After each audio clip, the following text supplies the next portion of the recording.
부암동은 이제 서울 한양 고개를 넘어가면은 이제 경복궁 근처고, 그러니까 서울의 이제 정치적인 중심지고, 거기서 넘어가면 뭐 불과 한 3, 40분이면은 바로 이 전원으로 올 수가 있잖아요. 그래서 이 전원의 이 아늑함과 이 도회의 이 이점을 동시에 갖고 있는 이런 지역으로 뭐 조선시대 내내 이 유력한 사람들의 이 별장지대로 많이 활용이 돼 있죠. 반개 윤웅열 씨는 구한 말에 이 군부 대신이어서 대부분의 일생은 이제 아주 격동기에 이 근대적 군대를 만들기 위한데 몸을 바쳤던 이 무골입니다. 그 아들이 윤치호라는 아주 대단히 유명한 사회운동가셨고, 이 집이 이제 서울시 문화재로 지정은 돼 있었는데 거의 접근 불가. 그래서 이제 원형을 그대로 추적해 나가면서 복원하는 게 첫째고, 그러면서도 이 현대적인 생활이 가능해야 되는 또 이런 부분이 있었고, 원래 그 자연 모습을 살리도록 이 세 가지가 가장 핵심적인 요소였어요. 이렇게 폭포가 있다는 건 경사가 굉장히 심화된 뜻이고, 그 경사를 하여튼 여러 개 단을 만들어서 이렇게 그 자연 지형과 순응하는 걸로. 그러니까 아마 들어오시면은 굉장히 높은 계단이 있게 되는데, 이 계단은 뭐 이 자연을 이제 이용하기 위해서 만든 것이고, 또 약간 지대가 높아야지 경관이 좋기 때문에 이 집의 특징이라면은 처음에 이제 이 계곡가에다가 이 사랑채와 이제 별당을 만들었고, 그 좋은 경관은 높이 올라갈수록 잘 보이기 때문에 굉장히 2층 집을 만들어서 이렇게 아래를 조감할 수 있게 만드는 게 굉장히 큰 특징이고요. 그거에 맞춰서 그 다음에 이제 안채와 행랑채가 들어설 때도 그 질서를 그대로 받아들여서 경사지를 잘 활용하면서 이렇게 만든 거죠. 이 계곡은 아마 이제 이 안평대군 때부터 조선 초부터 아주 유명한 계곡이 돼서 이 무계 계곡에 이런 그 칭호를 갖게 됐고요. 거기 이제 폭포 같은 게 떨어져서 지금 폭포 자체가 이 문화재로 지정이 되어 있는 걸로 알고 있고요. 폭포가 떨어지면 당연히 거기에 이제 연못이 생기게 되고, 거기에 많은 이 물 수량이 있는데, 그거를 또 바로 흘려보내질 않고 이 연못을 또 만들어서 가둬놓고 거기 또 즐기고. 여기는 우리나라 자생식물들이 많은 곳으로도 유명해요. 그러니까 이 청단청, 홍단청이라고 하는 청단청이 특히 이 자생지로서 굉장히 좋아서 이 계곡을 더 빛나게 이렇게 만들어주고 있죠. 그래서 결국 그 윤흥려 별서가 이렇게 자리 잡게 된 거는 그 계곡과 이 폭포의 소리와 그 다음에 여러 가지 자생식물들, 이런 그 자연 생태계를 그대로 집이 이렇게 떠안고 있는 이런 모습이에요. 그래서 이 집의 아마 생명은 어쨌든 그 별서라는 건 아름다운 이 자연을 즐기기 위함이니까 그 자연이 가장 중요한 요소가 되겠고요. 건축은 오히려 거기에 이렇게 순응해 나가는 좀 부차적인 요소라고 생각할 수 있죠.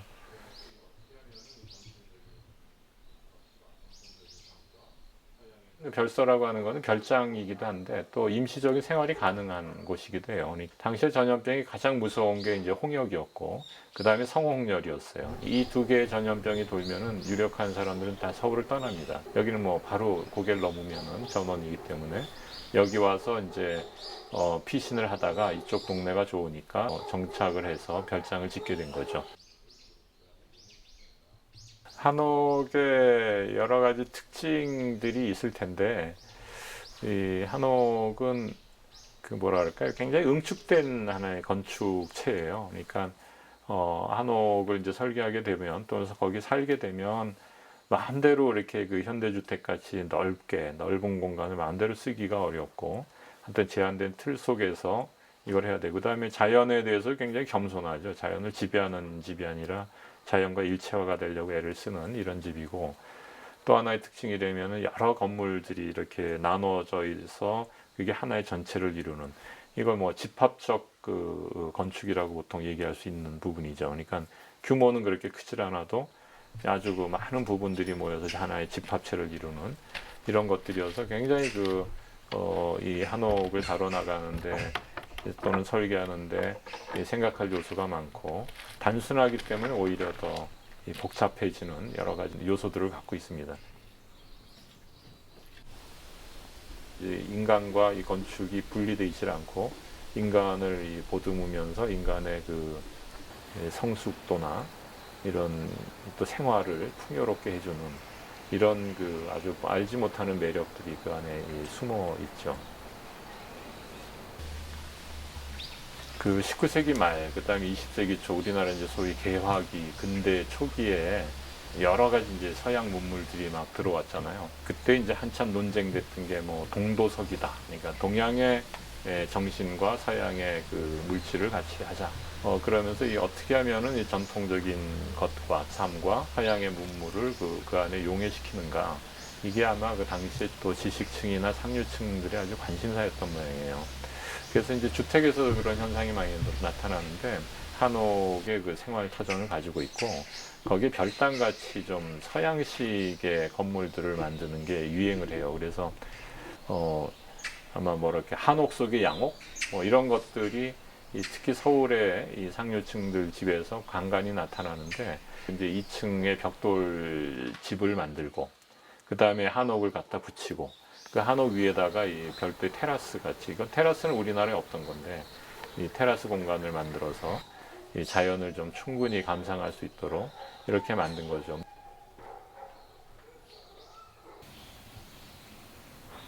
한옥 위에 이렇게 좀 하여튼 테라스가 만들어진 뭐랄까 이게 스페인풍의 이런 테라스가 만들어진 거는 굉장히 이 집이 아주 독특한 모습이죠.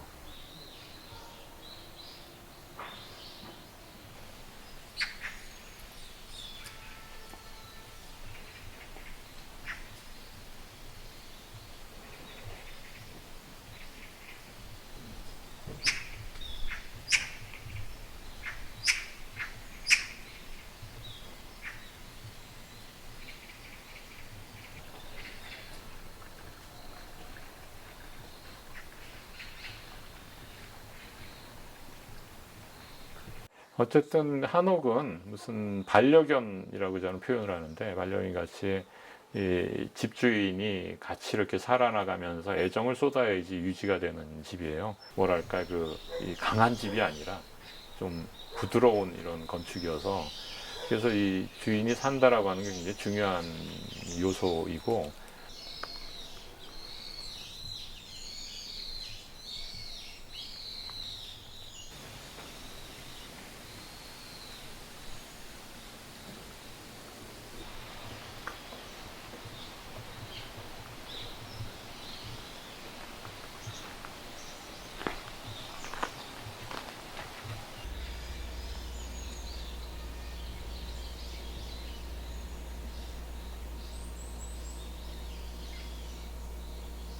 특히나 이제 여기 이 전체 한옥을 좀 현대적으로 쓰시겠다 이래서 외관은 그대로 이제 보존을 하고 내부에 제일 문제되는 거는 단열, 그 다음에 그 냉난방 문제, 그 다음에 도난, 이 보안의 문제 뭐 이런 것들이죠.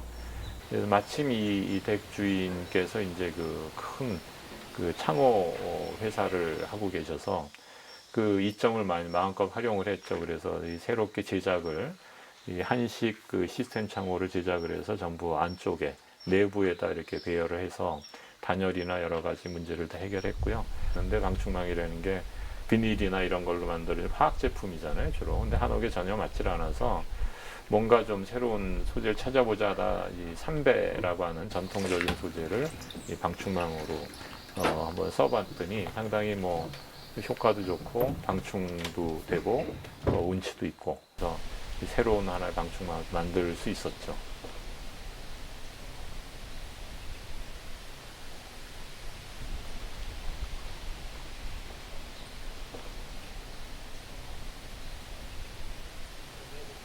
이 댁뿐이 아니라 지방에 가도 많은 집들이 이 당시의 전염병들을 피해서 이렇게 새로 만든 집들 많이 발견이 되고 하는데 이런 것이 이제 코로나 시대에 다시 한번 생각하게 하는 거죠. 결국 전염병이라고 하는 것은 밀집된 환경 때문에 등장을 하잖아요.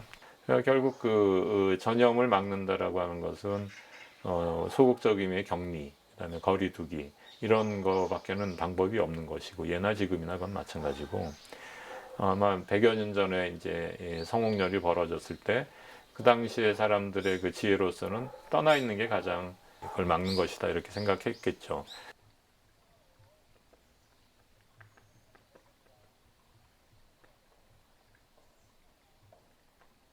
근데 이제 어쨌든 이게 팬데믹 이 상황이 되고 보니 집이라고 하는 것이 결국은 많은 것을 포용할 수밖에 없는 상황이 됐죠. 누구나 그걸 다 누릴 수는 없겠지만 일단 하여튼 좀 집이라고 하는 게 이제는 다시 소우주로서 다시 재조명이 돼야 되는 거죠. 그러니까 이 시대에 와서는 벌써 인테리어 디자인들이 굉장히 활성화됐다. 그건 집의 소중함을 다시 발견하는 거죠. 또 가구가 오히려 더 잘 팔리더라고 하는 것도 주택의 생활이 이제는 풍족하게 살아야 되겠다.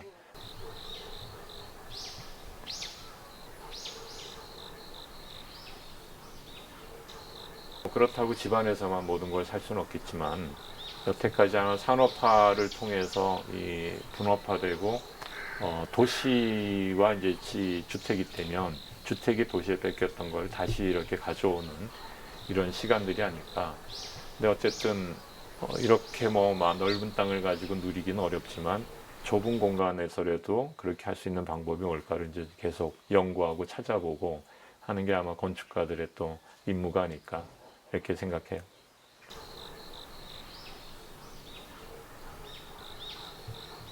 산업화 시대에는 뭐 유명한 언설같이 주택은 뭐 살기 위한 기계다, machine for living이라고 정의를 했는데 그렇게 기능적인 거는 아니거든요. 인간의 삶은 그렇게 단순한 게 아니거든요.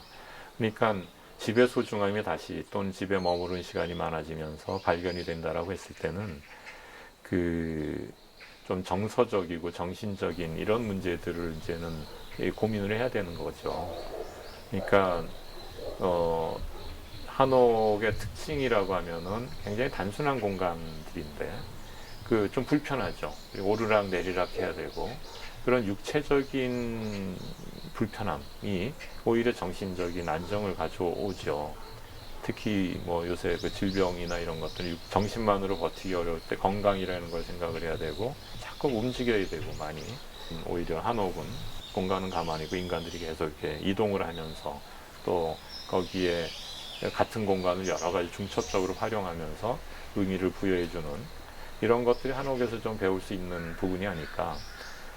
그래서 저는 그렇게 생각을 해요. 더 편해지면 어떡하겠느냐. 더 편해지면 더 몸이 쇠약해지고 정신이 좀 나태해지고 그래서 적당히 불편하고 적당히 움직여야 되고 이런 것들이 필요하다. 그게 또 자연과 더불어 살아가는 것이기 때문에 한옥이라고 하는 것을 그냥 전통적인 우리 고유한 것 이렇게만 생각하면 뭐 그렇게 큰 가치를 발휘할 수는 없는데 한옥 안에 숨어 있는 인류가 그래도 몇천 년을 살면서 뭐 꼭 한옥뿐이 아니라 뭐 유럽의 전통 건축도 마찬가지고 좀 오래된 건축들은 몇천 년 동안의 그 시행착오와 노하우를 통해 가지고 뭔가 이렇게 결집을 시켜 놓은 것들이거든요.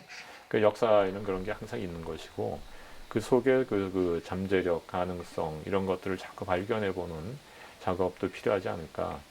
형태적 디자이너가 아니라 정말 생활을 이제 디자인을 해야 되는 이런 좀 약간의 철학적 건축가들이 돼야 되지 않나 하는 생각을 하게 됩니다.